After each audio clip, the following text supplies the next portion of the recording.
Alors dans cette partie, nous allons revenir sur l'équation qui nous a permis de faire le lien entre la polarisation des atomes et la polarisabilité des milieux. Ce que nous avons dit jusqu'à présent, c'est que si on considère un atome unique, son moment dipolaire petit p s'écrit en fonction du champ électrique comme epsilon 0 alpha fois E, où donc alpha est la polarisabilité de l'atome ou de la molécule individuelle. Pour passer aux propriétés du milieu, ce que l'on écrit, c'est que finalement grand P est une densité de polarisation, donc c'est la densité d'atomes ou de molécules multipliée par le moment dipolaire d'un atome ou d'une molécule individuelle, et en utilisant l'équation précédente, ceci s'écrit simplement epsilon 0 n alpha fois E. Et donc si on se souvient que la polarisabilité du milieu est définie de telle sorte que P soit égal à epsilon 0 qui fois E, eh bien on voit que qui est simplement égal à la densité fois la polarisabilité des atomes. Alors, en réalité, cette formule est trop simpliste car elle fait abstraction des interactions à longue distance qui peuvent exister entre les atomes, les molécules ou les particules chargées qui constituent le milieu. Une autre façon de dire la même chose, c'est que l'on a confondu deux champs électriques différents. Lorsqu'on écrit P égale epsilon 0 alpha E, ici avec E en rouge, on regarde le champ électrique au niveau d'un atome, et donc c'est une grandeur qui est intrinsèquement microscopique. Lorsque l'on écrit que grand P, c'est epsilon 0 n alpha fois E, ici en violet, eh bien on se place au niveau des grandeurs qui sont moyennées, vous vous souvenez, avec la fonction de lissage que l'on avait introduit il y a quelques cours, et le E ici qui intervient est un champ donc moyenné. Et donc dans cette identification, en réalité, on identifie deux choses qui sont différentes, le champ moyenné et le champ local, dont on sait qu'ils ont des structures très différentes. Et le but de ce chapitre est d'essayer de développer un formalisme, une approche qui va nous permettre de relier ces champs locaux, donc qui vont agir sur les atomes individuels, et ces champs moyennés, donc qui sont moyennés sur des échelles de plusieurs atomes ou molécules. Alors les équations que l'on obtient s'appellent les relations de Clausius-Mozotti ou Lorentz-Lorenz. Alors ces quatre personnes ont essentiellement obtenu ces résultats, des résultats identiques de façon indépendante. Les relations de Clausius-Mozotti et Lorentz-Lorenz diffèrent par le fait que l'une s'applique à la constante diélectrique et l'autre va s'appliquer à l'indice des milieux. Et alors il faut bien faire attention qu'en électromagnétisme, il y a deux Lorentz qui interviennent, c'est un petit peu comme les Dupont, il y a un Dupont avec un T, un Dupont avec un D, et bien dans les Lorentz, il y a un Lorentz avec un T et un Lorentz sans T.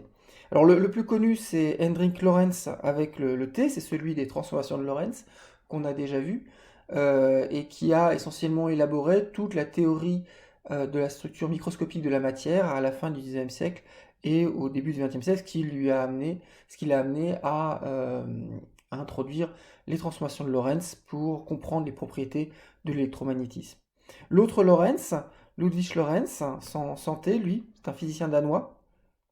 Donc on lui doit donc cette loi de Lorentz-Lorentz, mais on lui doit aussi la jauge de Lorentz, que l'on verra un peu plus tard lorsqu'on s'intéressera au rayonnement des charges en mouvement.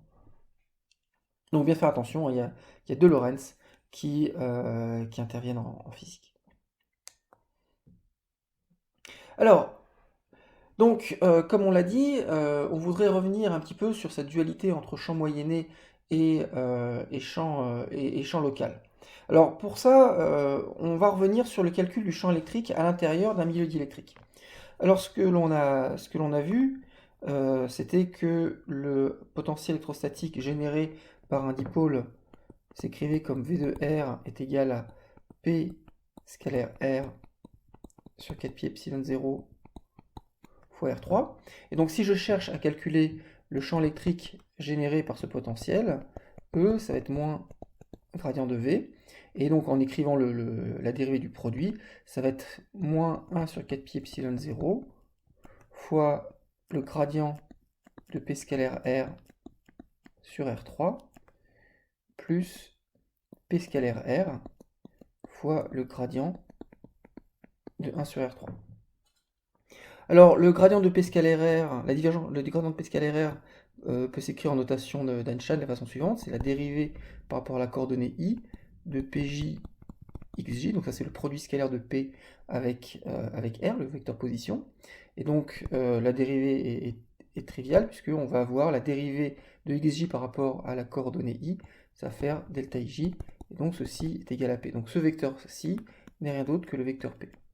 Et puis ce gradient-ci se calcule sans difficulté en coordonnées polaires, et on obtient simplement moins 3 UR divisé par R4. Et donc en définitive, ce que l'on obtient, c'est qu'en notant que R vecteur divisé par R vecteur ici, divisé par R module là, c'est le vecteur UR, on obtient en définitive que le champ électrique d'un dipôle, ça va être 1 sur 4 pi epsilon 0 fois 3p scalaire UR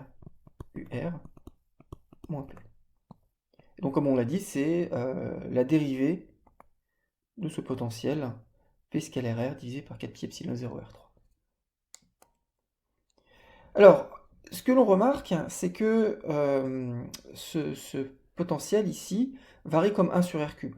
Donc quand on va l'intégrer sur tout l'espace, si on voulait calculer le champ électrique exactement comme on l'avait fait pour le potentiel, c'est-à-dire décomposer le milieu ici en volume élémentaire des 3 R' qui portent chacun un dipôle des 3 petits p de R' qui est égal au volume fois la polarisation du milieu, eh bien on va dire qu'au point R, on va créer un potentiel élémentaire, un champ élémentaire D3 de E au point R créé par le point R', qui a cette forme-ci. Eh bien ce que l'on voit, c'est qu'on va intégrer sur tous les R', et ce que l'on voit, c'est que lorsque l'on est à l'intérieur du milieu, eh bien on va faire tendre R vers R', ou R' vers R, le point où on regarde, et l'intégrale que l'on a calculée va diverger, puisqu'on va avoir quelque chose qui va s'intégrer comme l'intégrale de D3R, c'est-à-dire en coordonnées sphériques, c'est R carré dr, divisé par R3, et donc c'est l'intégrale de dr sur R. Et donc on voit que cette intégrale-ci, ici, va être divergente. Et donc on ne peut pas calculer le champ électrique comme l'on avait procédé pour calculer le potentiel électrostatique, tout simplement parce que le champ électrique diverge à courte distance plus vite que le potentiel électrostatique. Vous savez que le potentiel électrostatique divergeait en 1 sur R carré, et ici le R carré divisé par R carré fait une constante, et donc l'intégrale est régulière à l'origine, contrairement donc à ce que l'on a obtenu ici sur le champ électrique. Donc il va falloir trouver une procédure rigoureuse, plus rigoureuse, pour calculer le champ électrique généré par cette distribution de dipôles. Alors, on va revenir au potentiel que l'on sait calculer. Ce que l'on a vu, c'est que le potentiel avait cette forme-ci. C'est l'intégrale sur tout l'espace du potentiel élémentaire généré par chacune des volumes élémentaires des 3 R'. Et donc, ce qu'on va faire, c'est qu'on va dériver ce potentiel par rapport à la position pour obtenir le champ électrique. Alors, ce qui se passe, c'est que lorsqu'on dérive par rapport à R, ici, ce qui nous intéresse, en fait, ce que l'on va dériver à l'intérieur du signe somme, c'est cette fonction R moins R' divisé par R moins R' au cube. Et c'est cette singularité qui va nous gêner dans le calcul du champ électrique. Donc, pour contourner ce problème, ce que l'on va faire, c'est qu'on note que cette intégrale n'est rien d'autre qu'un produit de convolution. C'est 1 sur 4 pi epsilon 0 fois le produit de convolution du vecteur polarisation fois le vecteur R divisé par R cube. Et ce que l'on sait, c'est qu'un produit de convolution est un produit qui est commutatif, c'est-à-dire que c'est aussi le produit de convolution de R sur R cube avec P de R. Et donc finalement, cette intégrale peut aussi s'écrire comme l'intégrale de D3R' de P de R moins R' scalaire R' divisé par 4 pi epsilon 0 R' au cube. Et donc là, l'intérêt de cette expression, c'est que la dépendance en R par rapport à laquelle on va dériver pour obtenir le potentiel est ramenée sur la fonction P de R moins RP de R, qui est une fonction qu'on va supposer régulière. Et donc le potentiel électrostatique, E de R, qui est égal à moins le gradient par rapport à R de V, si je fais rentrer le gradient sous le signe somme, ça va être moins l'intégrale sur D3R' du gradient de P de R moins R', scalaire R' divisé par 4pi epsilon 0 R' cube. Donc on va dériver par rapport à R, donc on va dériver ce P ici. Donc l'expression qu'on a calculée, c'est moins le gradient par rapport à R de l'intégrale de D3R' de 4pi epsilon 0 fois la polarisation en R moins R', scalaire R' divisé par R' au cube. Et donc comme on l'a dit, ce que l'on va faire, c'est que l'on va rentrer le gradient sous le signe somme, et comme on dérive uniquement par rapport à R et que R n'intervient que dans P, on a en notation d'Einstein que ceci est moins l'intégrale de D3R' divisé par 4pi epsilon 0 fois la dérivée par rapport à la coordonnée xi de Pj en R moins R' fois x'j divisé par R' au cube. Et donc cette dérivée ici ne porte que sur P. Alors pour poursuivre, ce que l'on va faire, c'est que l'on va procéder à une intégration par partie pour faire apparaître un théorème de type Ostrogradsky. Dans cette intégration par partie, on va donc transférer la dérivée par rapport à P à une dérivée par rapport au membre de droite, ici les x' sur R'. Et ce qui va se passer, c'est que on va se mettre à dériver par rapport à ces variables qui sont singulières à l'origine. Donc ce que l'on va faire à ce stade-là, pour éviter justement cette singularité, c'est de dire que pour le moment tout est régulier. Et donc ce que l'on va dire, c'est qu'en fait ceci est la limite, quand epsilon tend vers 0, de cette intégrale restreinte à R' plus grande que epsilon. C'est-à-dire que plutôt que d'intégrer sur tout l'espace, ce que l'on va faire, c'est qu'on va intégrer partout, sauf sur une petite boule de taille epsilon, 2 epsilon ici le diamètre, autour de l'origine, de façon à éviter la singularité que nous pose ce terme ici en x' j sur R' cube. Donc voilà, donc cette intégrale-là, on va l'interpréter comme la limite quand epsilon tend vers 0 de cette intégrale-ci. Alors on poursuit, donc on a que ceci est égal à moins l'intégrale sur D3R' divisé par 4pi epsilon 0 avec R' plus grand que epsilon. Alors en utilisant les théorèmes de fonctions composées, ce que l'on voit, c'est que cette dérivée par rapport à xi de Pj peut aussi s'écrire comme moins la dérivée par rapport à x'i de Pj, de R moins R'. Il suffit d'écrire simplement la dérivée de la fonction composée de P et de R moins R', et donc on voit que ces deux quantités-là sont identiques, fois x'j divisé par R'. Et donc c'est là qu'on procède à, comme je l'ai annoncé, une intégration par partie, en disant que ceci c'est moins l'intégrale de D3R' divisé par 4pi epsilon 0 pour R' plus grand que epsilon, donc de moins la dérivée par rapport à la coordonnée x'i de Pj de R moins R', fois x'j divisé par R' cube, plus Pj fois la dérivée par rapport à x'i de x'j divisé par R' cube. Donc voilà, on a ces deux termes. Alors, le deuxième terme est le plus simple, car on reconnaît simplement moins 1 sur 4pi epsilon 0 fois la dérivée par rapport à la coordonnée i de x'j sur R' cube, qui n'est rien d'autre que la dérivée du potentiel d'un dipôle, si on supposait que Pj ici ne dépendait pas de la position. Donc en fait, on a déjà fait ce calcul au tout début de ce chapitre, lorsqu'on a calculé le champ électrique d'un dipôle, et ce terme-là va simplement être l'intégrale sur D3R' pour R' plus grand que epsilon de donc 3P scalaire UR moins P, donc sous-entendu en R moins R', divisé par R' au cube. Donc ça c'est ce terme-ci. Et puis il nous reste donc cette intégrale plus l'intégrale sur D3R' divisé par 4pi epsilon 0 avec R' plus grand que epsilon de d rond' i de Pj de R moins R' fois x'j sur R' cube. Donc ici, on reconnaît un produit scalaire, hein, c'est le produit scalaire de P, R moins R' fois R' divisé par R' au cube. Donc il va falloir calculer ce terme-là, donc c'est un vecteur, hein, puisqu'il dépend de la coordonnée i. Ce que l'on va faire, c'est qu'on va transformer ceci en une divergence en multipliant ce terme-là par un vecteur arbitraire. Donc on doit, je vous rappelle, calculer cette intégrale de d3 r' sur 4pi epsilon 0 fois la dérivée par rapport à i de p en r moins r' fois r' divisé par r' au cube. Donc je vais multiplier ça par AI, donc un vecteur arbitraire, A. Et donc ce vecteur est constant, donc je peux le rentrer à l'intérieur de la dérivée. Donc ceci va s'écrire en fait comme l'intégrale sur d3r' de 4pi epsilon 0 fois la divergence de A fois P de R moins R' divisé par multiplié par R' fois R' au cube.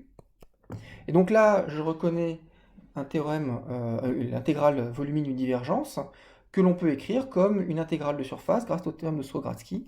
Donc c'est l'intégrale sur la surface correspondant, donc je vous rappelle qu'ici on intègre pour R' plus grand que epsilon. Donc la surface correspond à R' égale epsilon de d2s' divisé par 4pi epsilon 0 fois A fois P de R moins R', scalaire R' divisé par R' cube. Et donc ceci est vrai quel que soit A, donc ça veut dire qu'on va pouvoir simplifier par A, et donc ce que l'on voit, c'est que l'intégrale que l'on avait à estimer ici n'est rien d'autre que l'intégrale de d2s' divisé par 4pi epsilon 0 fois P de R moins R', scalaire R' divisé par R' au cube, pour R' est égal à epsilon. Donc, juste pour fixer les notations, hein, donc on a l'espace entier, ici on a la sphère autour de R' égale à 0, et donc on intègre sur tout le volume qui est ici, donc ça veut dire que la normale sortante est comme ceci, ça c'est d2s'. Et donc c'est égal à d2s fois UR avec un signe moins, UR' avec un signe moins. Donc si on écrit ceci plus explicitement, ce que l'on voit apparaître, c'est donc l'intégrale pour R' égale epsilon de d2s, donc l'élément de volume, alors qui est simplement epsilon carré fois sinus θ dθ dφ, puisqu'on travaille à rayon fixé, divisé par 4pi epsilon 0, fois UR, de P, alors comme epsilon tend vers 0, on va pouvoir remplacer P de R moins R' simplement par P de R, scalaire U de R', divisé par, R' au cube, c'est-à-dire epsilon carré. Donc l'epsilon carré s'en vont. Et donc on n'a plus que cette intégrale-ci à calculer. Alors, par symétrie, ce que l'on voit, c'est que cette intégrale va être simplement alignée selon l'axe P. Donc on va choisir l'axe de nos coordonnées sphériques par rapport auquel on intègre ici sinus θ dθ dφ aligné sur l'axe P. Donc ici, on a l'axe Z qui est comme ceci. Et puis, on a UR' qui est comme cela. On va avoir θ qui est ici. Et puis phi, comme toujours, qui est comme cela avec ici X et Y. Donc ça veut dire que P scalaire UR n'est rien d'autre que P fois cosinus θ. Et donc, comme on l'a dit, le vecteur qui nous intéresse, donc cette intégrale de UR fois P scalaire UR sinus θ dθ dφ est parallèle à l'axe Z, et bien c'est simplement la projection selon UZ qui va nous intéresser.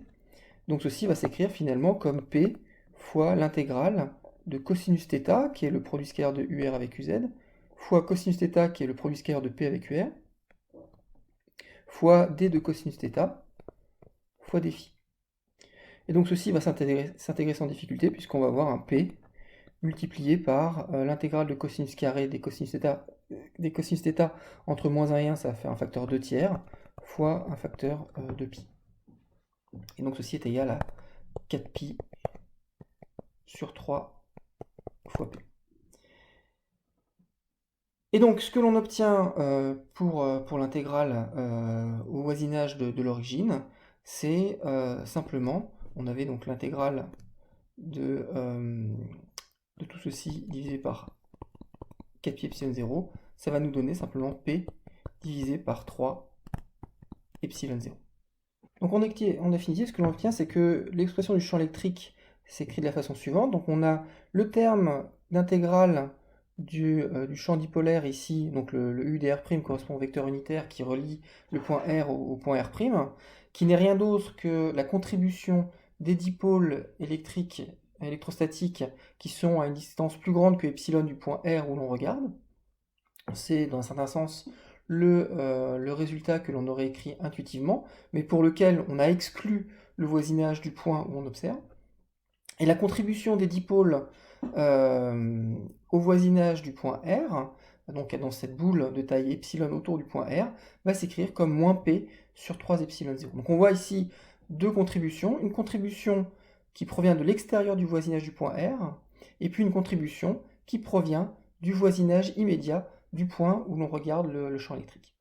Alors, une petite remarque mathématique, une autre façon d'aborder le problème aurait été de calculer cette dérivée, donc le gradient de P scalaire R divisé par R cube, au sens des distributions, et auquel cas, ce que l'on peut montrer, en suivant en fait une approche qui est en tout point similaire à celle que l'on vient de faire, c'est que cette dérivée va s'écrire comme moins P sur 3 delta de R, plus une partie principale de 3P, etc., donc ce terme-ci. La partie principale revenant justement à prendre une intégrale sur laquelle on exclut une petite boule de taille epsilon infiniment petit au voisinage du point où l'on regarde. Et donc quand on va intégrer ce delta de R ici, ça va donner ce moins P ici. Alors, ça peut vous rappeler des choses pour ceux qui ont suivi le cours de mécanique quantique du premier semestre, puisque la même question se pose lorsque l'on va regarder un dipôle magnétique, lorsqu'on va calculer le champ magnétique d'un dipôle magnétique à partir du potentiel vecteur, eh bien il va apparaître là aussi un terme singulier de ce type-là, et c'est ce terme singulier qui est notamment responsable de la structure hyper fine des atomes en mécanique quantique. Alors revenons à notre problème. Donc ce que l'on calcule ici, c'est le champ E de R en violet, qui est le champ moyenné par définition, qui est la somme des dipôles qui correspondent à la structure moyennée de la matière. Et donc ce que l'on vient de voir, c'est que ce champ moyenné s'écrivait sous la forme de deux termes, un moins P sur 3 epsilon 0 qui correspond donc à la contribution du voisinage du point R où on regarde, et puis ce terme-là qui correspond aux contributions de tous les dipôles qui sont à l'extérieur de cette boule de taille epsilon au voisinage du point R. Donc c'est résumé ici. Ici on a le milieu dans son ensemble, le point R où l'on regarde, cette boule de taille epsilon ou 2 epsilon, et donc la contribution rouge correspond aux dipôles qui sont dans toute cette région-ci, et la contribution bleue correspond aux dipôles qui sont dans la boule elle-même.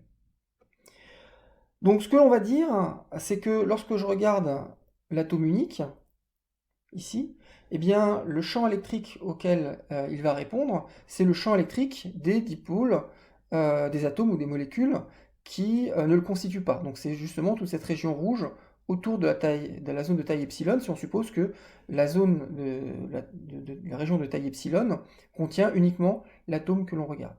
Donc l'hypothèse que l'on va faire, c'est que ce que l'on va appeler le champ local, donc le champ qui va agir sur la molécule qui nous intéresse ici, c'est simplement la contribution rouge, donc qui provient de tous les atomes et molécules qui sont à l'extérieur de la boule de taille epsilon. Et donc ce que l'on va écrire, c'est que P, le moment dipolaire, va toujours être égal à N, la polarisation, pardon, va toujours être égal à la densité de molécules fois la polarisation d'une molécule, mais on va écrire donc c'est N epsilon 0 alpha fois le champ local, ici. Et ce que l'on voit, c'est que ce champ local eh bien, va pouvoir s'exprimer à l'aide du champ moyenné E de R et de P par E local est égal à E plus P sur 3 epsilon 0. Donc finalement, ce que l'on obtient, c'est que P égale à n epsilon 0 alpha, donc où alpha a toujours la polarisabilité microscopique de l'atome ou de la molécule, fois E de R plus P. Donc on peut basculer le P de l'autre côté, et donc dire que ceci est égal à P fois 1 plus n epsilon 0 alpha divisé par 3 epsilon 0 est égal à n epsilon 0 alpha E de R. Et donc si on écrit que P par définition est égal à epsilon 0 qui fois E, et bien ce que l'on obtient en définitive, c'est que qui, la polarisabilité du milieu, simplement est égale à n alpha divisé par 1 moins n alpha sur 3. Donc lorsqu'on a un milieu qui est dilué, eh bien n alpha tend vers 0, donc on peut négliger ce terme-ci par rapport à 1, on obtient qui est égal à n alpha. Mais on voit qu'il faut introduire une correction dès que n alpha va être comparable à 1. Alors cette relation, c'est la relation de Clausius-Mozotti. On peut la tester assez facilement pour des milieux denses, comme des phases liquides. Donc on procède de la façon suivante. Donc on réécrit la relation de Clausius-Mozotti en disant que c'est 1 sur qui est égal à 1 sur n alpha moins 1 tiers. Donc je vous rappelle que qui est relié à la constante diélectrique par epsilon r est égal à 1 plus qui. Donc il faut déterminer alpha. Donc ce que l'on fait, c'est que l'on se place dans une phase diluée, dans une phase gazeuse. À ce moment-là, on n'a que qui est égal à n alpha à peu près.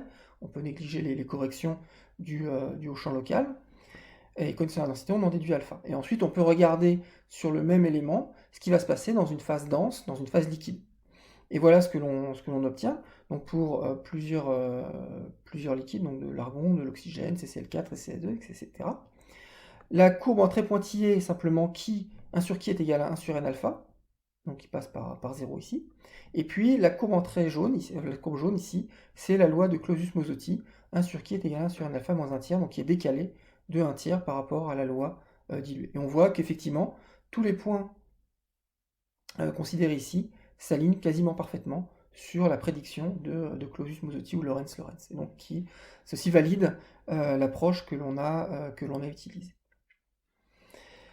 Alors, un point remarquable de cette loi de Clausius-Mozotti ou Lorentz-Lorenz, c'est le fait que lorsque n alpha est égal à 3, eh bien, ou n alpha est plus grand que 3, eh bien, on va avoir qui va devenir négatif. Et ça, on a vu que c'était en principe impossible, interdit par la thermodynamique, ou plus précisément, cela signifie que l'état correspondant à P égale à 0, à partir duquel on a développé l'énergie pour obtenir la polarisabilité du milieu, ne peut pas être l'état stable thermodynamiquement de notre système. Donc il y a une instabilité thermodynamique du diélectrique possédant une polarisation nulle. Et donc ça veut dire que P égale à 0 n'est plus l'état d'équilibre thermodynamique du matériau, et donc ça signifie que le matériau va acquérir une polarisation électrique spontanée, P, qui va dépendre à la fois de la température et de la pression. Alors ça, on en a discuté un petit peu au début de ce chapitre sur les matériaux diélectriques, le milieu diélectrique et la thermodynamique de ces milieux diélectriques, puisque lorsqu'on l'a dit, c'est lorsque l'on avait un matériau qui avait ces propriétés-là, eh bien, on avait un matériau qui possédait notamment des propriétés piézoélectriques et aussi pyroélectriques, c'est-à-dire qu'on a une polarisabilité qui va dépendre de la température. Alors ces matériaux sont appelés des matériaux ferroélectriques. Alors, il n'y a pas de rapport avec le fer, c'est simplement par analogie avec le ferromagnétisme, le magnétisme du fer, qui correspond à une aimantation donc magnétique permanente dans le matériau. Donc ici, on a une polarisation permanente dans le milieu électrique, donc on en appelle par analogie un ferroélectrique. Alors exactement comme les matériaux ferromagnétiques, on discutera un peu plus tard et que vous avez probablement vu ou que vous allez voir en physique statistique et en physique du solide, eh bien il y a une température de Curie qui va correspondre justement à cette instabilité pour laquelle n alpha va être égal à 3. Donc le n par exemple dépend de la température et de la pression, c'est la densité. Et donc on appelle la température Tc qui va dépendre de pi, la température de Curie qui est telle que n alpha de Tc de pi à la pression pi est strictement égal à 3. Donc on est au seuil d'instabilité pour lequel qui est égal à l'infini. Si on se place au voisinage de cette température de Curie, à ce moment-là, on va pouvoir développer n alpha en puissance de t moins tc. Donc on va avoir n alpha moins 3 qui va être une constante, qui n'est rien d'autre que la dérivée de n alpha par rapport à t, fois t moins tc. Et donc ce que l'on voit, c'est que 1 sur qui, va être égal à proportionnel à 1 sur t moins tc. Et donc une prédiction de notre modèle, c'est que la susceptibilité diélectrique d'un ferroélectrique au voisinage de la température de Curie doit se mettre à diverger. Et donc c'est effectivement ce que l'on observe en pratique. Ici, on trace la constante diélectrique en fonction de la température. Ici, on a la température de Curie. On voit effectivement qu'il y a une divergence, ici, de la constante diélectrique au voisinage de la température de Curie. Et si on trace cette constante diélectrique ou son inverse en fonction de la température, eh bien, on a effectivement quelque chose qui est à peu près linéaire lorsqu'on s'approche de la température de Curie. Donc ça, c'est un point qui est assez intéressant en pratique, puisque ça veut dire que si vous placez près de TC, eh bien la constante diélectrique d'un matériau ferroélectrique va devenir extrêmement importante, et donc c'est pour ça qu'on va les utiliser notamment dans des condensateurs pour réaliser des condensateurs de grande capacité. Utiliser le fait qu'on peut avoir, vous voyez ici, des constantes diélectriques de plusieurs milliers ou de dizaines de milliers au voisinage de TC. Donc en plus de leurs caractéristiques piézoélectriques, ces matériaux ferroélectriques ont cette possibilité d'atteindre des régimes correspondant à des grandes constantes diélectriques.